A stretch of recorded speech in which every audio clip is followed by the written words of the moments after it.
এবারের বাজেটে 100টির মতো উপস্বাস্থ্য কেন্দ্রের জন্য বাজেট বরাদ্দ রাখা হয়েছে। শুক্রবার একথা বললেন মুখ্যমন্ত্রী ডক্টর মানিক সাহা।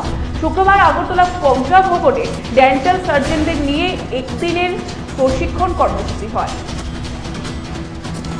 প্রধানমন্ত্রী সকল স্তরের মানুষের জন্য কাজ করছেন। ত্রিপুরা জনজাতিদের যাতে বিকাশ হয় সেটা চান প্রধানমন্ত্রী নরেন্দ্র মোদী। মেয়েরা যাতে লেখাপড়া থেকে বঞ্চিত না হয়, প্রধানমন্ত্রী ত্রিপুরাকে সহযোগিতা করছেন। শুক্রবার ইন্দ্রনগরে এক অনুষ্ঠানে একথা বললেন প্রদেশ বিজেপি সভাপতি রাজীব ভট্টাচার্য।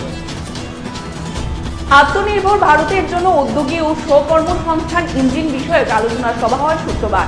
এদিন আগরতলা নজরুল কলাক্ষেত্রে হয় এই আলোচনা। স্বদেশী জাগরণ মঞ্চ, অখিল ভারতীয় বিদ্যার্থী পরিষদের যৌথ উদ্যোগে হয় এই কর্মসূচি।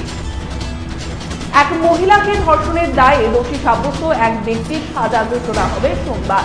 জানা গেছে প্রায় 4 বছর আগে অর্থাৎ 2019 সালের 25শে আগস্ট ভোজনগর থানা এলাকায় ঘটনাটি ঘটেছে। উত্তম কুমার দেববর্মা নামে এক ব্যক্তি এক মহিলাকে ধর্ষণ করেন বলে অভিযোগ ওঠে। অভিযুক্ত সরকারি কর্মচারী ছিলেন। বিজেপি জোট সরকার রাজ্যের জনজাতিদের বিভিন্ন ক্ষেত্রে উন্নয়নে গুরুত্ব দিচ্ছে না। এক প্রকার বর্তমান সরকার উদাসীনতা দেখাচ্ছে বলে অভিযোগ করলেন প্রদেশ কংগ্রেস সভাপতি আশিস কুমার সাহা। তিনি জানান, সাংগঠনিক শক্তি বৃদ্ধি করতে আদিবাসী কংগ্রেস মাসব্যাপী সভ্যপথ অভিযান করবে। আগরতলা শহরে মিছিল করে রাজ্যের শ্রমজীবীদের বিভিন্ন দাবিতে 30 আগস্ট মুখ্যমন্ত্রীর কাছে ডেপুটেশন অর্থাৎ গণ ডেপুটেশন দেবে সিআইটিউ। শুক্রবার সংগঠনের রাজ্য কার্যালয়ে সাংবাদিক সম্মেলনে একথা জানান সংগঠনের রাজ্য কমিটির সাধারণ সম্পাদক শঙ্কর প্রসাদ দত্ত। এদিন সাংবাদিক সম্মেলনে উপস্থিত ছিলেন সিআইটিউ সম্পাদক সমর চক্রবর্তী, পাঞ্চালী ভট্টাচার্য সহ অন্যান্যরা। সামাজিক ভাতার পরিমাণ 8,000 টাকা। নিয়মিত ভাতা প্রদান, যাদের নাম ভাতার তালিকা থেকে বাদ দেওয়া হয়েছে তাদের অন্তর্ভুক্ত করা, নতুন যারা ভাতা পাওয়ার ক্ষেত্রে যোগ্য তাদের নাম ভাতার তালিকায় অন্তর্ভুক্ত করা। এসব দাবিতে সমাজ কল্যাণ ও সমাজ শিক্ষা দপ্তরের অধিকর্তার কাছে ডেপুটেশন দিল ত্রিপুরা মহিলা সংগ্রাম পরিষদ। সংগঠনের প্রয়াত প্রাক্তন সদস্যের স্মৃতিতে স্মরণ সভা করল সারা ভারত আইনজীবী ইউনিয়নের রাজ্য কমিটি। শুক্রবার ত্রিপুরার সরকারি গ্রুপ ডি কর্মচারী সমিতি অফিসে হয় স্মরণ সভা।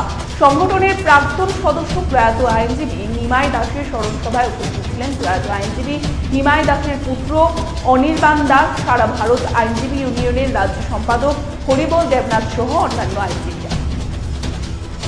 রাজ্যের বেকার যুবক যুবতীদের কর্মসংস্থান সহ বিভিন্ন দাবিতে রাজপথে নামল বাম যুব সংগঠন দ্বয়।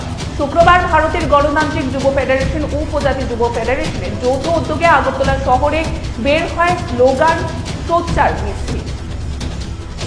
প্রথম ডিভিশন সিনিয়র লিগ ফুটবল প্রতিযোগিতায় নিজেদের প্রথম ম্যাচে জয় পেল Ramakrishna club. Tripura football association পরিচালিত রাখাল শিল্ড নক আউট ফুটবল প্রতিযোগিতার ফাইনাল ম্যাচের পরাজয়কে ভুলে চন্দ্র মেমোরিয়াল প্রথম ডিভিশন সিনিয়র লিগ ফুটবল প্রতিযোগিতায় ঘুরে দাঁড়ালো রামকৃষ্ণ ক্লাব।